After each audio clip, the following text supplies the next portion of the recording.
y'all, it is Goldie. I'm back. All right, so yesterday we worked and finished this stone wall and the other side, which is the stucco wall, and today we're going to work on some blinds. Now I am just winging it here, so we are going to figure it out as we go along. I'm going to show you what you need. Everything that I'm going to use is listed down below. This is 6mm Mylar sheets. It's basically what you create stencils from.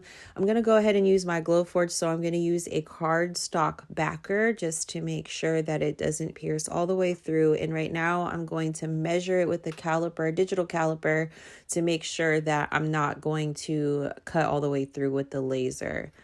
This is my first time cutting this material, so it's going to take a little bit of time to figure it out. So this is my settings. If you are a Glowforge user, we're going to test just a little square really quick and see how it goes. We might have to do some adjusting, but let's check it out. It looks like it's going to work out. It pierced just the top layer of the Mylar and it actually cut all the way through, which is good. There's no burn marks, so we're going to go ahead and use those settings.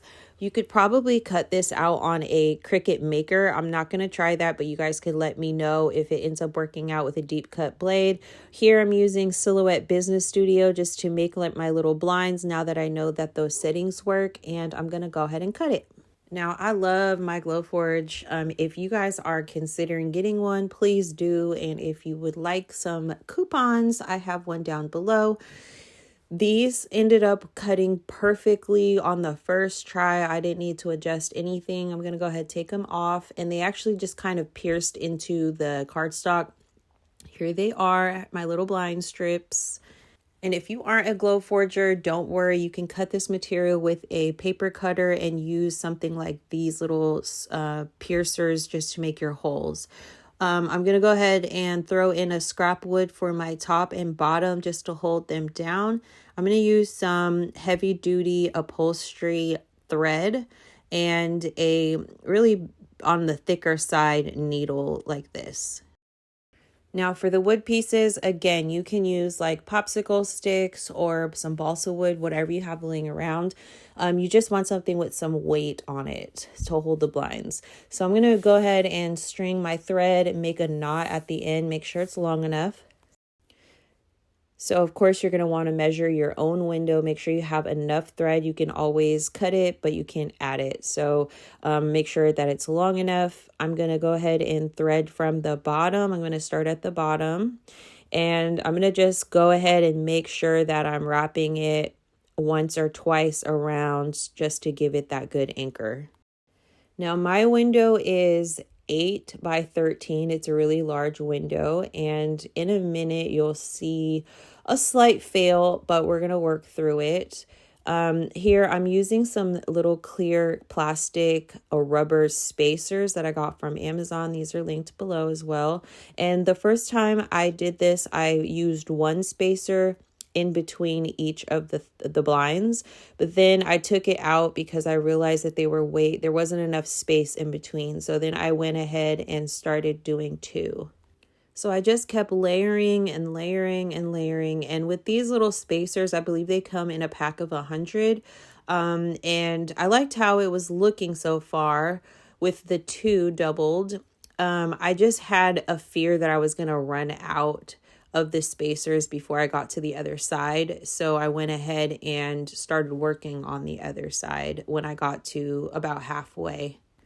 So it was at about this point that I realized like I was not going to have enough spacers to do definitely not a whole window. And then I was worried about finishing this side up. So I used what I had.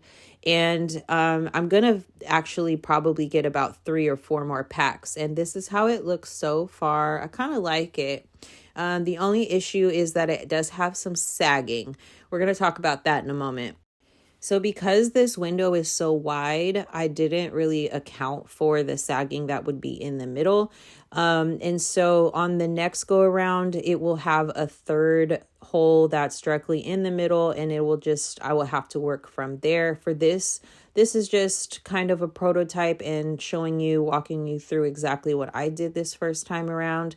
So here I'm just closing up those seams, closing up the end and putting some knots in there just so they stay nice and tight.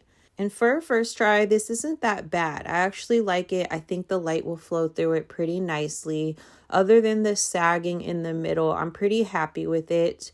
So we're going to just chalk that up to a one first time mistake. I'm going to go ahead and put my holes in there next time. But for now, let's just put it up and see how it looks. Here you can see the double spacers, which took up so much. So here it is. I put up some double-sided tape just to keep it up, and here it is. I like it. I actually like it. I'm going to work with the sagging, and we'll try it again next time with the triple holes.